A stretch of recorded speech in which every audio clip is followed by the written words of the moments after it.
This is my channel, Ms.Carmina Reads. Everybody's welcome here. I'm glad to have all of you. So today we're starting a new book. This book, I believe, is related to some of the other books that we have read on my live streams. I hope you like it. It is called Cosmos and Psyche, Intimations of a New Worldview. And it's by Richard Tarnas. There's a quote by William Van Dusen Wishard which says, "Majestic, sweeping, and profound.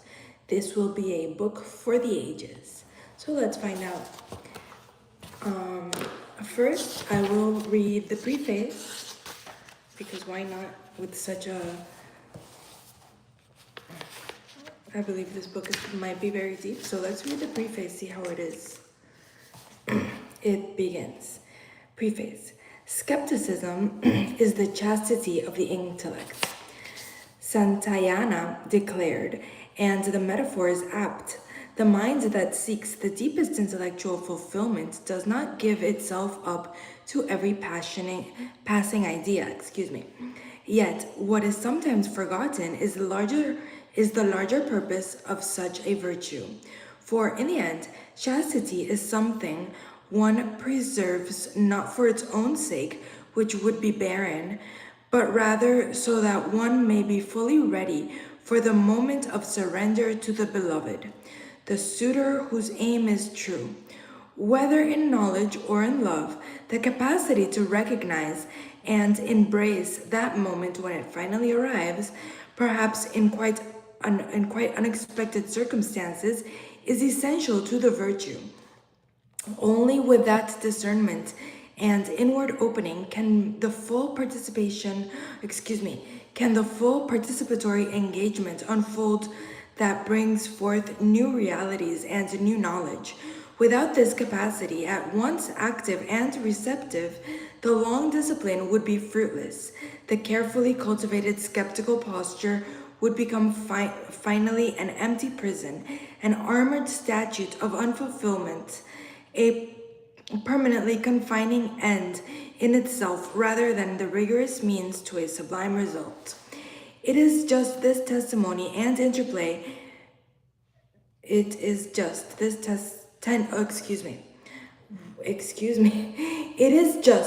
tension and interplay between critical rigor and the potential discovery of larger truths that has always informed and advanced the drama of our intellectual history. Yet, in our own time, at the start of a new millennium, that drama seems to have reached a moment of climactic urgency. We find ourselves at an extraordinary threshold. One need not be graced with prophetic insights to recognize that we are living in one of those rare ages, like the end of classical antiquity or the beginning of the modern era, that bring forth, through great stress and struggle, a genuinely fundamental transformation into the underlying assumptions and principles of the cultural worldview. Amidst the multitude of debates and controversies that fill the intellectual arena, our basic understanding of reality is in contention. The role of the human being in nature and the cosmos, the status of human knowledge, the basis of moral values, the dilemmas of pluralism, relativism, objectivity, and the spiritual dimension of life, the direction and meaning, if any, of history and evolution. The outcome of this tremendous moment in our civilization's history is deeply uncertain. Something is dying and something is being born. The stakes are high, for the future is of humanity and the future of the earth. Hi Jojo, hi Aptem. I am reading the book Cosmos and Psyche. All right. So this is the preface.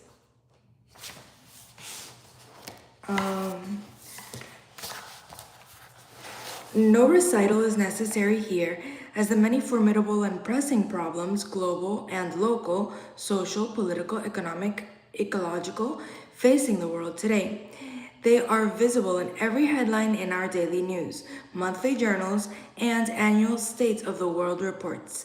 The great enigma of our situation is that we have unprecedented resources for dealing with those problems, yet it is as if some larger or deeper context, some invisible constraint, were negating our capacity and resolve. What is that larger context? Something essential seems to be missing in our understanding. Some potent but intelligible factor or set of factors. Can we discern the most fundamental conditions in which our many concrete problems might ultimately be rooted?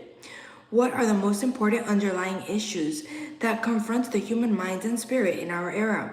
Focusing particularly on the Western situation, centered in Europe and North America, though now variously and acutely facing the entire human community, we can observe three especially fundamental factors. First, and here I will highlight. Hello, Trina Harris. Let me see. First, the profound metaphysical disorientation and groundlessness that pervades contemporary human experience. Profound metaphysical disorientation and groundlessness that pervades the contemporary human experience. The widely felt absence of an adequate, publicly accessible larger order of purpose and significance, a guiding meta-narrative that transcends separate cultures and subcultures, an encompassing pattern of meaning that could give to collective human existence a nourishing coherence and intelligibility. Second, the deep sense of alienation that affects the modern self. Here, I refer to not only the personal isolation of the individual in modern mass society, but also the spiritual estrangement of the modern psyche in a disenchanted universe, as well as the species level, the subjective schisms separating the modern human being from the rest of nature and the cosmos. Gooner, that doesn't seem nice. I hope everybody sticks around. Gather around and listen, everybody. And third, the critical need on the part of both individuals and societies for a deeper insight into those unconscious forces and tendencies, creative and destructive, that play such a powerful role in shaping human lives, history, and the life of the planet. Whoa! Project Run, you're back! Yes, this is Science and Philosophy. Nice to have you back. Thank you so much for your support. These conditions, all intricately interconnected and interpenetrating, surround and permeate our contemporary consciousness, like the atmosphere in which we live and breathe. From a longer historical perspective, they present the distillate, they represent the distillate of many centuries of extraordinary intellectual and psychological development. The compelling paradox of this long development is that these problematic conditions seem to have emerged from and be subtly interwoven with the very qualities and achievements of our civilization that have been most progressive, liberating, and admired. It is this complex historical drama that I explored in my first book, The Passion of the Western Mind, a narrative history of Western thought that followed the major shifts of our civilization's worldview from the time of the ancient Greeks and Hebrews to the postmodern era.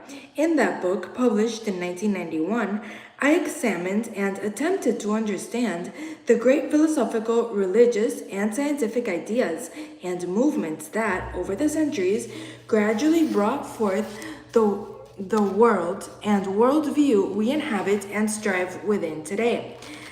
As with many such works that seem to take hold of their authors until they are completed, I was moved to write the book for more reasons than I fully grasped when I began the 10-year task.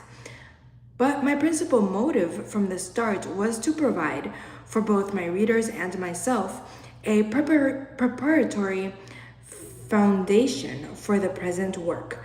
For while the passion of the Western mind examined the history that led to our current situation, Cosmos and Psyche addresses more precisely the crisis of the modern self and modern worldview, and then introduces a body of evidence, a method of inquiry, and an emerging cosmological perspective that, I believe, could help us creatively engage that crisis and our history itself within a new horizon of possibility. I hope this book will point towards an enlarged understanding of our evolving universe and of our own still unfolding role within it. And now that we have finished reading the preface, let us begin. Cosmos and Psyche. This is part 1, Transformation of the Cosmos. Thank you very much, Tango, and welcome. Here, Transformation of the Cosmos has 2 quotes. First one reads, "In each age of the world distinguished by high activity, there will be found at its culmination, and among the agencies leading to that culmination, some profound cosmological outlook, implicitly accepted, impressing its own type on the current springs of action." Alfred North Whitehead, Adventures of Ideas. And the next quotation is as follows. "Our psyche is set up in accord with the structure of the universe, and what happens in the microcosm likewise happens in the infinitesimal and most subjective reaches of the psyche." C.G. Jung, Memories, Dreams, Reflections.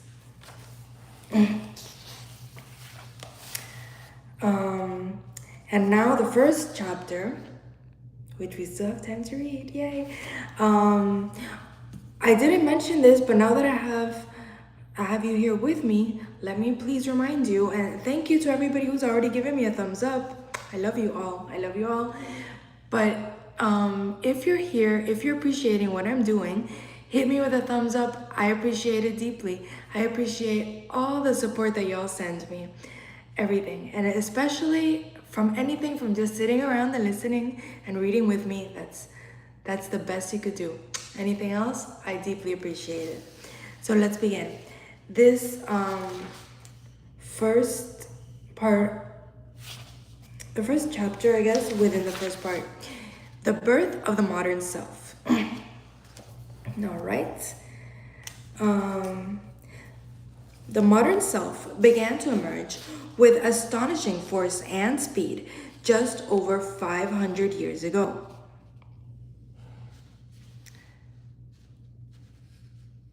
The modern self.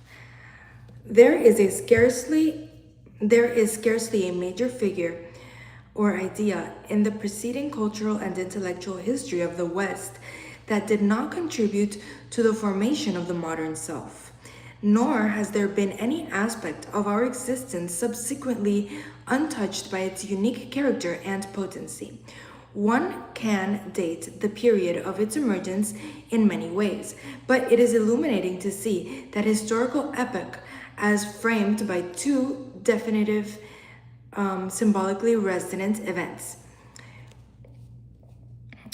Pico della Mirandola's oration on the dignity of man,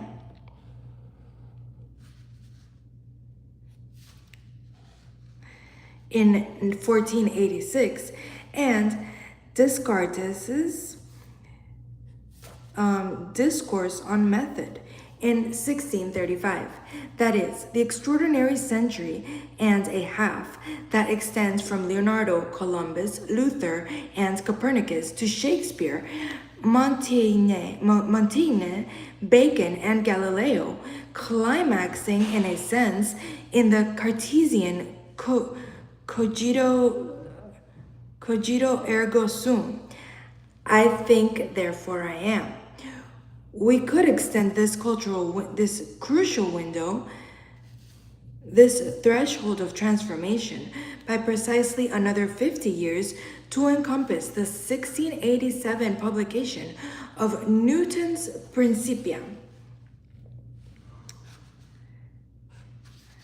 by which time the full foundation had been laid for the modern world and the sovereign confidence of the modern mind. Not just a revolution had occurred, but a new genesis. Thus, Alexander Pope's telling epigraph of the Enlightenment.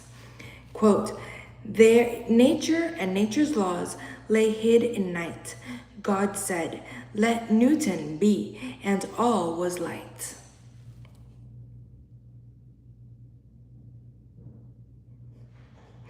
No, I don't want to end the stream. I'm gonna finish this part of the chapter called "To the Birth of the Modern Self." It's not very long. It's just this page and behind. If we have time, I'll read even more.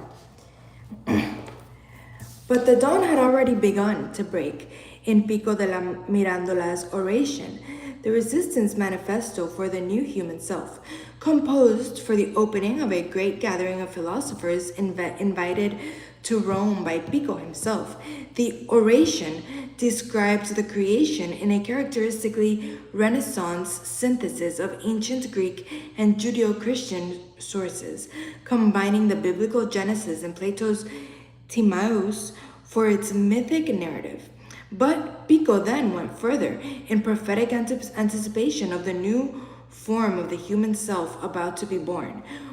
When God had completed the creation of the world as a sacred temple of his glory and wisdom, he conceived a desire for one last being whose relation to the whole and to the divine author would be different from that of every other creature.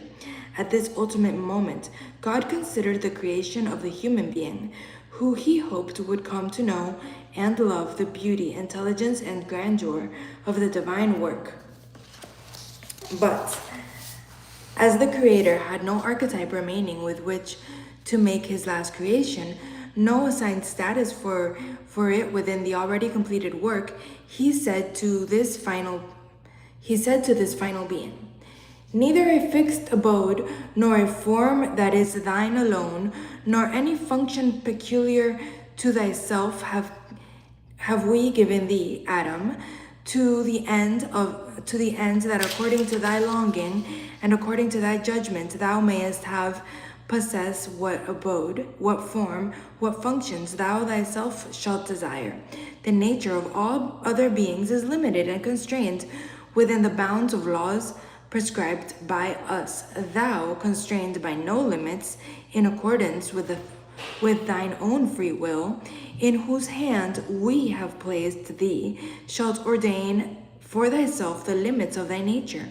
We have set thee at the world's center, that thou We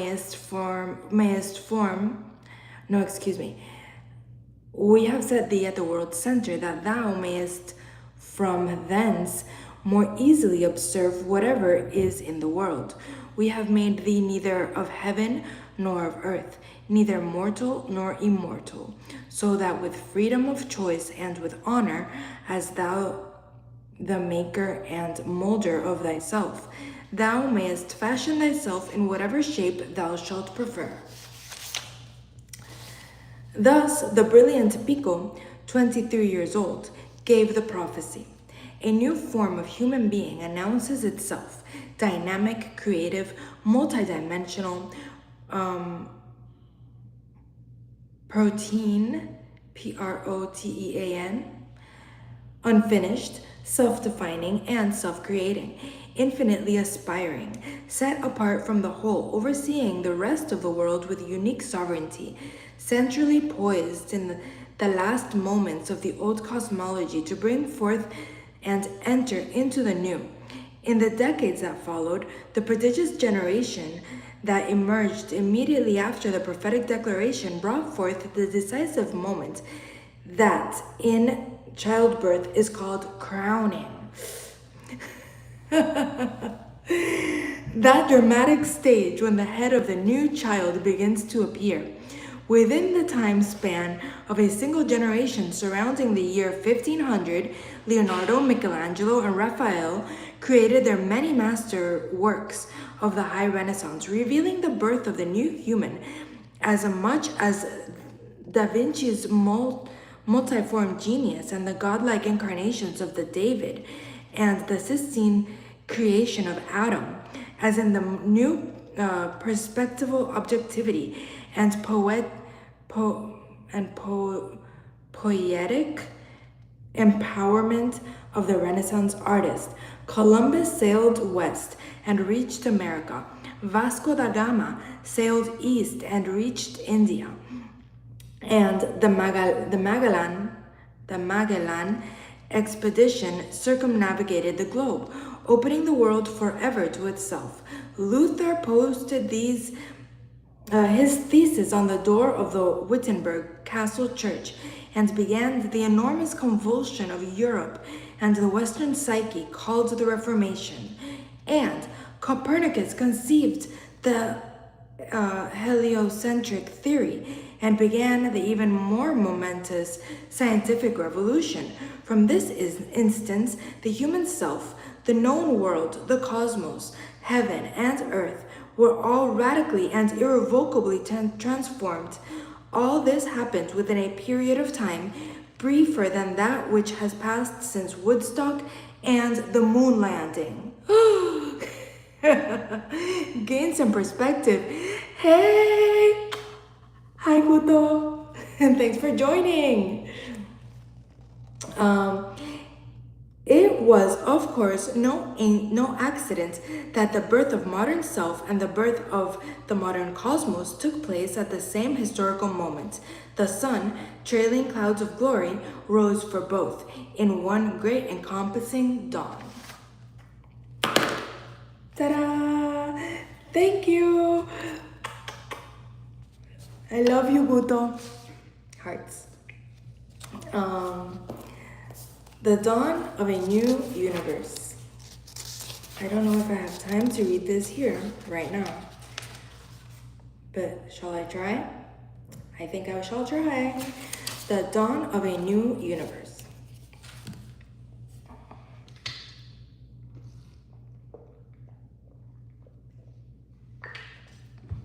Let me know what you think in the comments or in the live chat. Let me know if you like this book. It must have been a breathtaking experience to have been among those earliest scientific revolutionaries of the modern era, Copernicus and his immediate successors, Rheticus, Gies, and excuse my mispronunciation, Diges, Bruno, Maestlin, Kepler, Galileo, as they first began to grasp the stupendous truth of the heliocentric theory. The sense of cosmic upheaval and wonder would have been nearly inexpressible. A view of the earth and its place in the universe that had governed the human mind virtually without question for untold thousands of years was now suddenly recognized to be a vast illusion.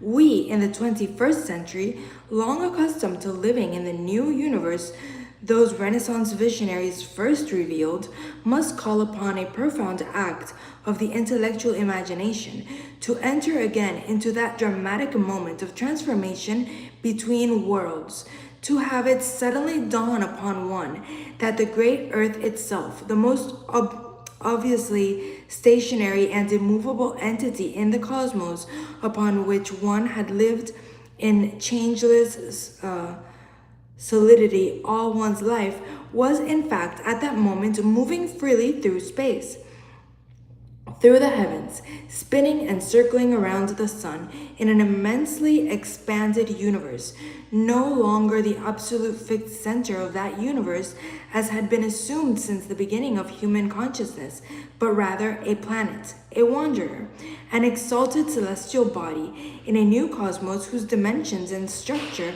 and meaning were now utterly transfigured. Such a revelation must have filled the minds and spirits with an awe seldom known in human history. Yet, it is not just the sheer magnitude of the Copernican revelation that so easily escapes us today. We also tend to forget, and conventional histories of the scientific revolution tend to overlook entirely, the degree to which the original discovery was charged with intense spiritual significance. I believe this is a highlighting moment. The degree with which the original discovery was charged with intense spiritual significance. The early scientific revolutionaries perceived their breakthroughs as divine illuminations, spiritual awakenings to the true structural grandeur and intellectual beauty of the cosmic order.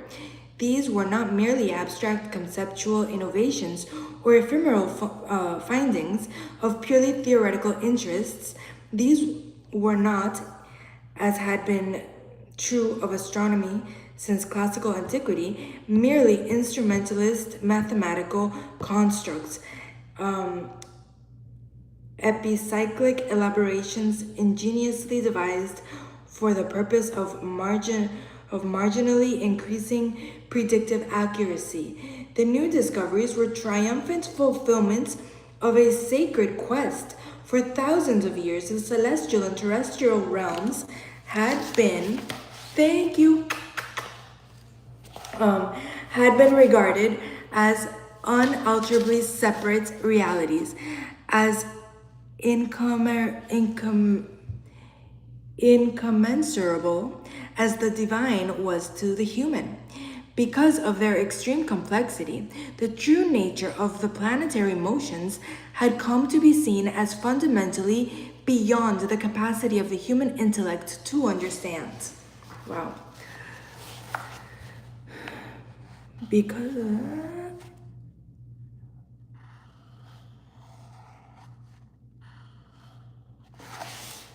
concerning heavenly and divine matters, it seemed only the Bible could reveal the truth. Human astronomy could produce nothing but artificial constructions, as through a glass darkly. But now, the true reality of the divinely ordered cosmos had finally been revealed. The deep mysteries of the universe were suddenly unfolding within the awestruck minds of the new scientists, through the grace of a sovereign deity whose glory was now dramatically unveiled. The stunning mathematical harmonies and aesthetic perfection of the new cosmos disclosed the workings of a transcendent intelligence of unimaginable power and splendor. In that very epiphany, the human intelligence that could grasp such workings was itself profoundly elevated and empowered. The heliocentric discoveries thus became the source and impetus for the tremendously magnified confidence in human reason. Human reason. Don't we know a little bit about that? It revealed the human being's divinely graced capacity for direct, accurate knowledge of the world at the most encompassing macrocosmic level, something never before known in the entire history of Western astronomy. It was specifically this unprecedented chain of cosmological truth, the claim to represent the objective reality of the great universe, not just a useful instrumentalist fiction, that made the Copernican revolution so revolutionary, so emancipatory, and the very paradigm of modern humanity's new power of self-definition and cosmic illumination through reason. Moreover, contrary to the human decentering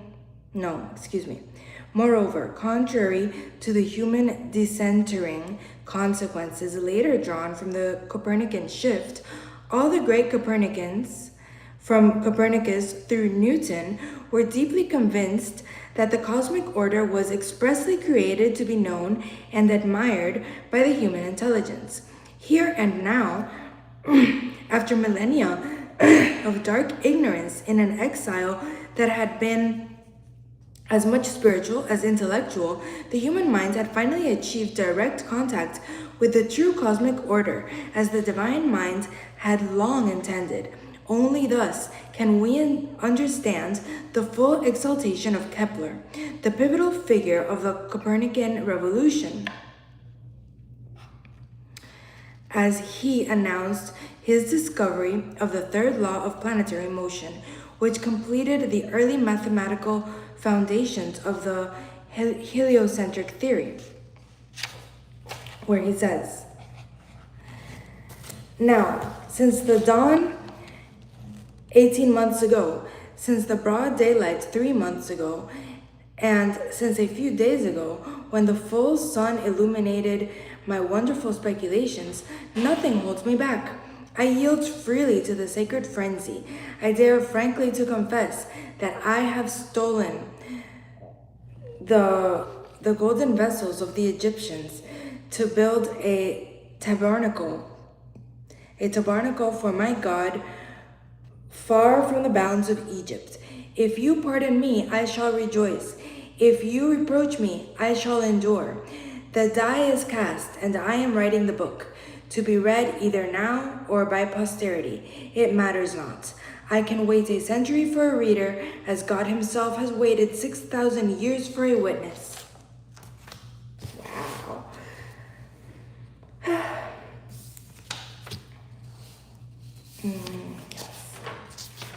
Yes, I shall be able to finish this.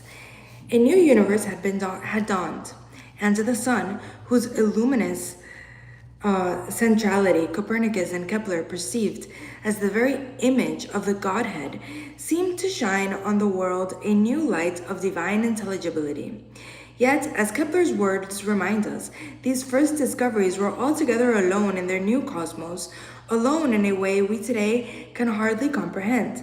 Now that Copernicus and Kepler and the rest are seen as but the first of millions to recognize the new universe, it is easy to forget how supremely isolated they were. During their lifetimes, there were no millions, but rather just one or two, later a handful, who wrote letters to each other from one country to another, secretly encouraging each other in their scarcely believed conviction to put ourselves in their positions, we should have to imagine that we had made an epochal discovery that would be rejected out of hand not only by the untutored masses, but by virtually all the major intellectual and cultural authorities of the time. All the most distinguished universities, professors, the most respected scientists, the Nobel Prize winners, the Pope and Bouters of the New York Review of Books and the Times Literary Supplement, all the conscientious and learned guardians, of the cultural worldview. For decade after decade, our new conception of the cosmos would be, when noticed at all, forthrightly condemned by just about everyone who counted, dismissed as and ignored as absurd nonsense, or, if necessary, attacked and suppressed as a dangerous heresy. Copernicus himself had anticipated such a reaction.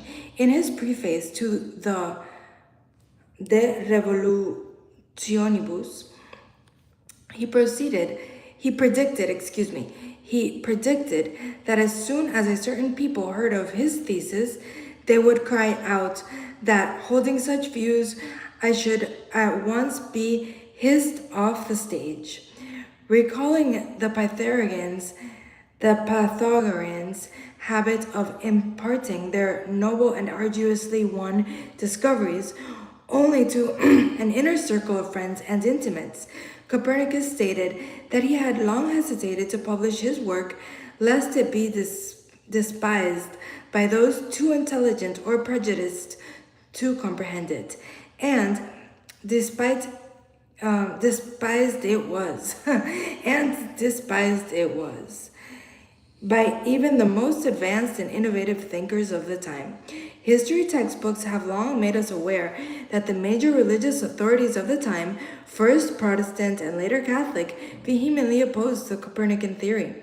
Even before the De Revolutionibus was published, Luther is reported to have said, "People gave ear to an upstart astrologer who strove to show that the earth revolves not the heavens or the firmament, the sun and the moon, but this fool wishes to reverse the entire science of astronomy.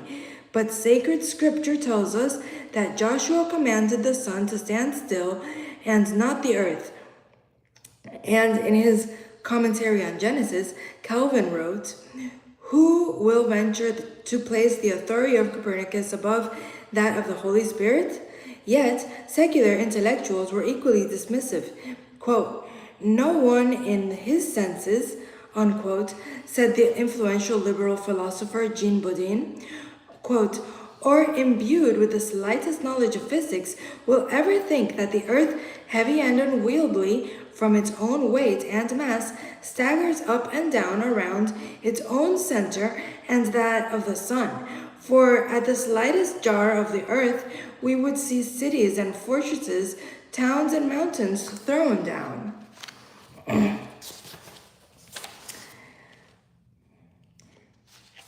The new theory conflicted not only with common sense and not only with literary interpretations of certain passages of the Bible, but with the most cogent and long-established principles of physics and cosmology. Most of the leading academic scientists of the day thought the idea so implausible as to require serious examination. Expressive scientific arguments, for example, concerning falling objects on Earth, and rigorous astronomical observations, such as the absence of annual stellar parallax, strongly contradicted the heliocentric hypothesis. In the light of scientific assumptions then current, the new idea seemed altogether unreasonable. Arguments we find compelling today were not compelling then. Without an entirely new cosmological framework and new principles of interpretation through which to view the data, all the arguments and evidence of a moving earth lacked force, both physically and philosophically. The new theory was impossible, though it depended in part on hard-won conceptual advances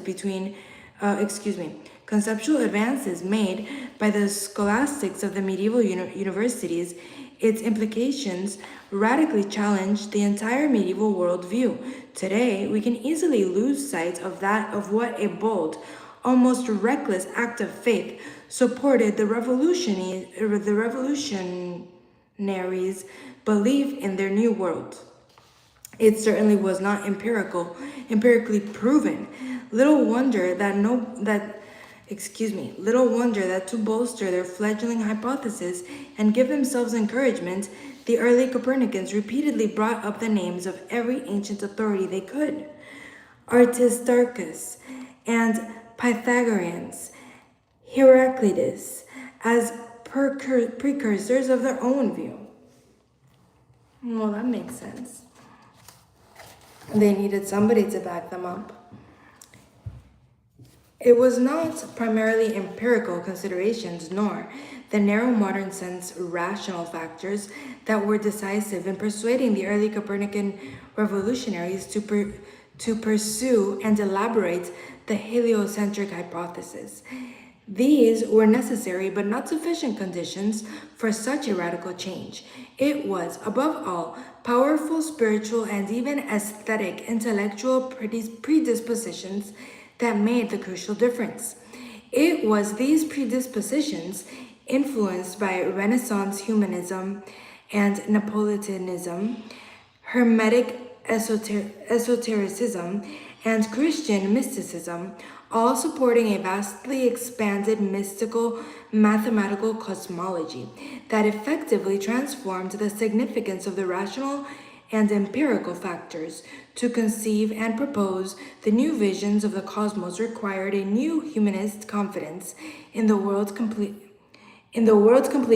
self-realizing power and role of the human being, capable of grasping and articulating the true forms of the divinely created universe. To be attracted to the heliocentric conceptions required as well a Platonic Pythagorean conviction that the creator of the universe expressed the divine intelligence through mathematical forms and geometric harmonies of an eternal, transcendent nature, and that the problem of the apparent planetary motions, bewilderingly complex, veiled a simpler, elegant truth. It further demanded a Neoplatonic apprehension of the sun as a visible reflection of the central Godhead, a living metaphor of the divine creative principle, whose luminous radiance and glory made it the most appropriate body in the heavens to be the cosmic center. To adopt the Copernican idea in those first decades took, above all, an overriding passion for a certain kind of intellectual beauty and precision, a sensibility that so valued elegance, harmony, simplicity, and coherence as intrinsic qualities of the divine heavens that one would be willing to ignore both the evidence and the senses and the arguments from contemporary physics against the movement of the earth, confident that in time adequate explanations could be found. That reminds us of the state the scientists are now facing subatomic science. Quantum physics needs to grasp on to what this says right here, which is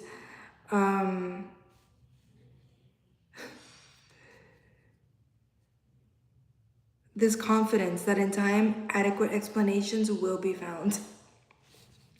The first Copernicans had experienced a kind of inner conversion. Their epiphany was at once intellectual and spiritual. Psychological and cosmological, and all their research and thinking served the new vision by which they were happily possessed. Their intuition ran ahead far in advance of all the theoretical and empirical work that had been done before the new theory could be fully justified and grounded. Even a century after Copernicus, the dialogue concerning the two sheaves of world systems, Galileo underscored this point. Where it says, "You wonder that there are so few followers of the Pythagorean opinion that the earth moves, while I am astonished that there have been any up to this day who have embraced and followed it. Nor can I ever sufficiently admire the outstanding acumen of those who have taken hold of this opinion and accepted it as true. They have, through sheer force of intellect, done such violence to their own senses as to prefer what reason told them over that which sensible experience showed them to be contrary. For the arguments against the earth's rotation we have examined are very plausible, as we have seen, and the fact that the Ptolemaics and the Aristotelians and all disciples took them to be conclusive is indeed a strong argument for their effectiveness.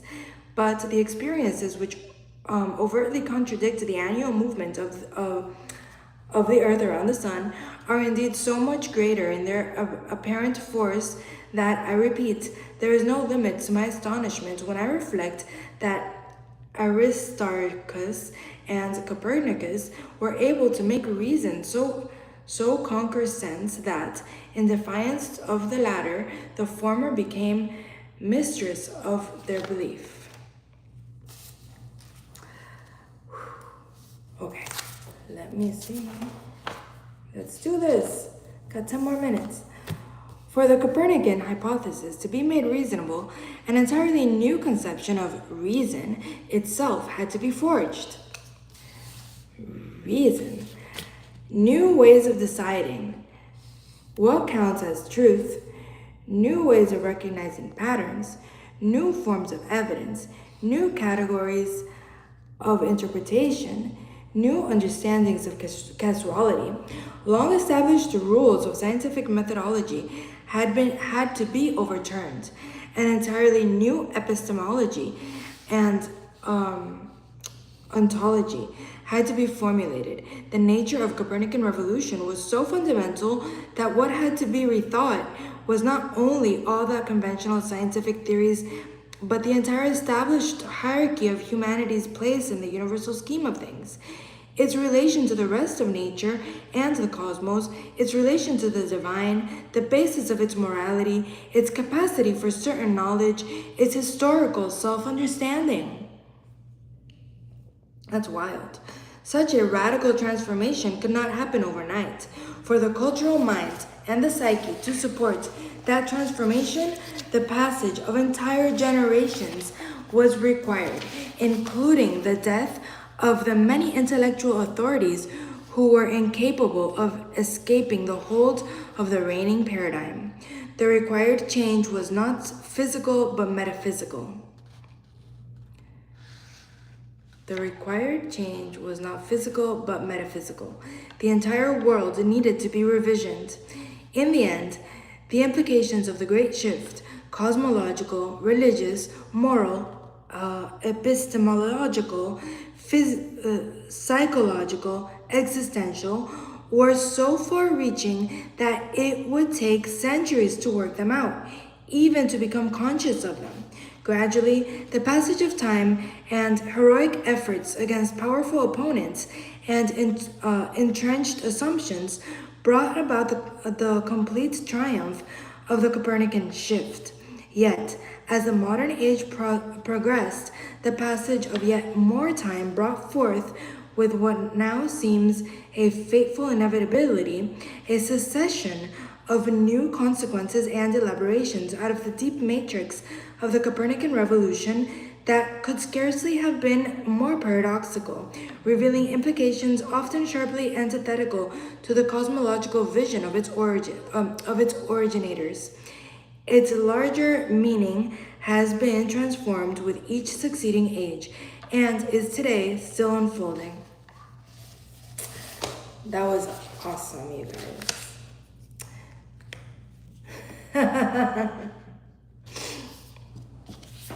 Thank you for reading with me. Thank you for hanging out. Thank you for giving me a thumbs up. Don't forget, support my channel. Help me boost in the algorithm. All of your support is greatly appreciated. I'm glad you are here.